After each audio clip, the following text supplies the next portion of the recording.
Hey, welcome back to the channel. Today we're going to be talking about why your friends are not here to be your therapist.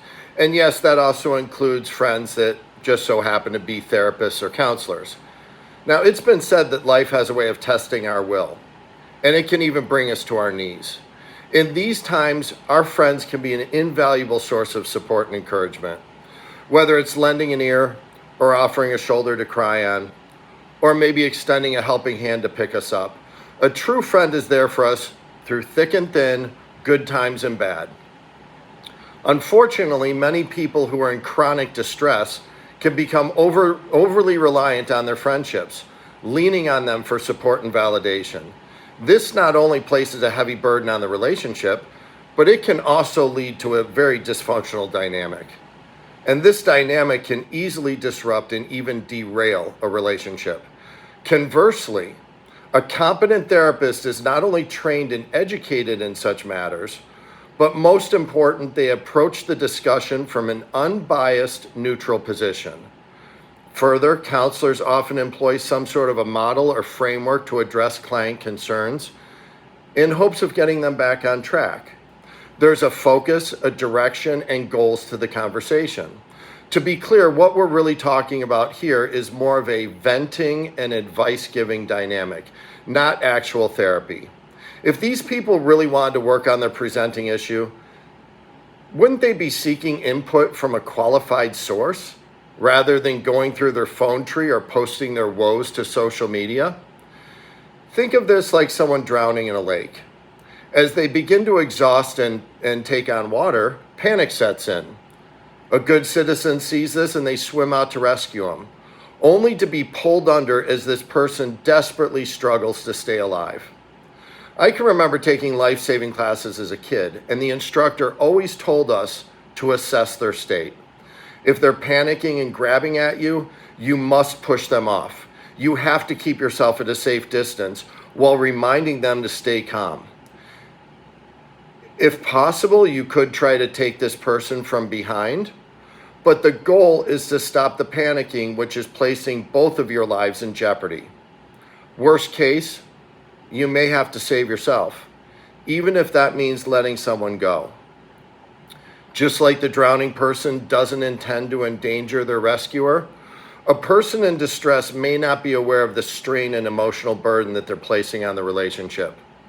And if it persists, just like the lifeguard, people may need to distance themselves from that relationship. The friend who's trying to be supportive and lend an ear can quickly become typecast into this therapeutic role. Their very presence triggering negative thoughts and rumination, rerouting conversations towards the problem du jour, or having to listen to the same issue rehashed over and over and over again until the listener just wants to jump out of the nearest window. This dynamic can also lead to codependence, where one person is continually airing their grievances and the other person is absorbing that negative energy. Sure, the person who's venting feels a sense of catharsis, but at what cost to the listener who's left feeling exhausted and drained? Also, it's not fair to put your friends in the middle of something, especially if the issue involves another person. More often than not, this sort of intervention is going to blow back on the helper, who has now probably drawn the ire of someone who feels betrayed and judged. Now think about this. Sometimes friendships end, and now you might have a confidentiality privacy issue out there. With the relationship over, especially if it ended badly, what's the motivation for this person to keep our secrets? Those secrets may come out in gossip, or they may be used with the express purpose of hurting you or getting back at you for some sort of perceived injustice. Do you really want this type of information floating out there in the wind? But the most fundamental reason why our friends are not a suitable surrogate for therapy is that they're biased. Yes, they want the best for you, and sure, they do know you on a personal level, and they have a general understanding of the dynamics at play. They probably sincerely really want to help, but they're just not qualified. Nor are they going to be willing to risk harming the friendship by saying something that may not be well received. So our friends are probably going to take the safe route and directly or passively validate their friends rather than offering authentic, helpful responses. In the same light, as a helping friend, do you really think that you're getting the unbiased, unvarnished truth of events? Of course not. This person may be in distress, but that doesn't mean that they don't have a sense of self-preservation. Nobody wants to be negatively judged, shamed, or cast in an unfavorable light, especially with their friends. So what you're going to get is their version of the truth, the version that makes them look good or makes them look like the innocent victim. As the old saying goes, there's always two sides to a story. That said, even with the best of intentions, how are you supposed to be giving quality feedback when it's based on some edited, sanitized versions of events that only serves the person rather than the truth? It takes a lot of humility and willingness to be vulnerable in order to get to the root of our issues, to recognize and accept the truth of our circumstances and the role that we play to create these situations.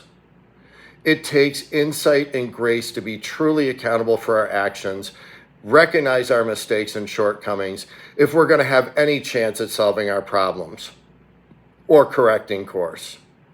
That's a pretty heavy burden to be placing on our friendships, which is probably why therapists charge good money for their services.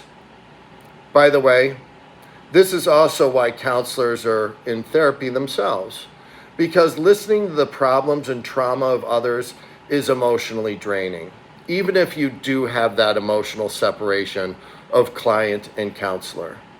So if you find yourself in a relationship that requires continual support and validation, it's probably time to step back, reevaluate, and put in some better boundaries.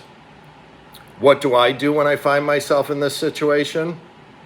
I listen for a moment, and then when it's clear to me that I'm probably getting in over my head or crossing a healthy boundary, I say, hey, look, the last thing in the world that I want to do is give you bad advice or lead you down the wrong path.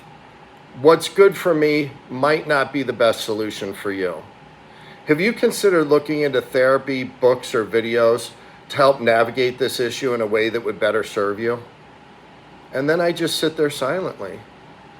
Now, there's nothing wrong with sharing and connecting with a trusted friend. Our friends should be there not just for the good times, but also as emotional support and honest feedback. Just understand where that fine line is.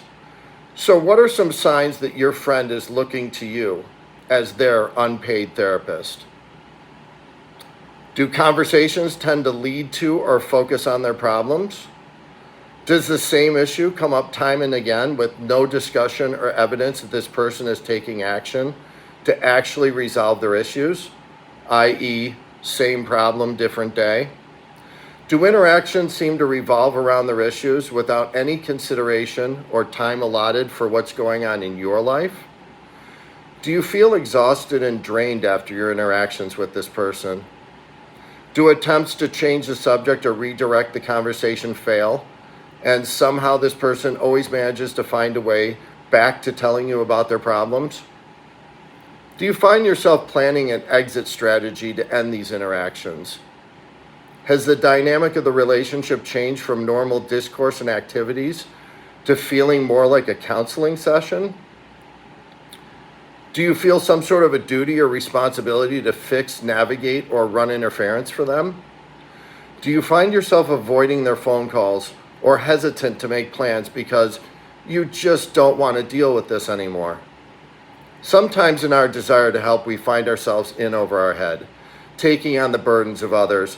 And truth be told, many people are more than happy to let someone else shoulder their load. Believe it or not, there's even people out there who always seem to be in crisis, usually the very same people that tell you that they hate drama. These people feed on the sympathy of their endless tales of woe. And they just try to elicit sympathy and emotion from everybody that's around them because they love to be the center of attention. Make no mistake, when these people take over a conversation, they make sure that it's all about them. As I would always say, If I wanted drama, I'll rent a Matt Damon film. It'd be a lot more interesting. I can turn it off at any point I choose, and after 2 hours, it comes to a conclusion. Let's be honest. There's probably a good reason why people are willing to pay $15 a ticket to see a Matt Damon film, and counselors charge $150 an hour to listen to their clients' problems. Now, I'm not going to lie. The longer this quasi-therapeutic dynamic is at play, the more difficult it's going to be to restore the friendship back to its original design. Your efforts to restore healthy boundaries are going to be met with resistance. My advice: be honest with yourself and your friend, and let the chips fall where they may. Now, I'm not saying to abandon anyone, but I am saying do not further enable them, because doing so is going to come at the cost of the relationship. Instead, try to encourage this person towards professional help, and if that doesn't work, you're going to need to quietly excuse yourself. Your absence will motivate them to either get the help that they need or find a new outlet for their angst. While we all want to be there for our friends, that doesn't mean that we're compelled to carry their burdens or solve their problems. As the old saying goes, everyone has their own cross to bear. Now, if you've gotten this far, please take a moment to click like. And if you know somebody who can benefit from this video or other videos on my channel, please feel free to share them. And as always, new content drops every Wednesday at 3 p.m. Eastern Time. Until next time, thank you for joining me and have a great night.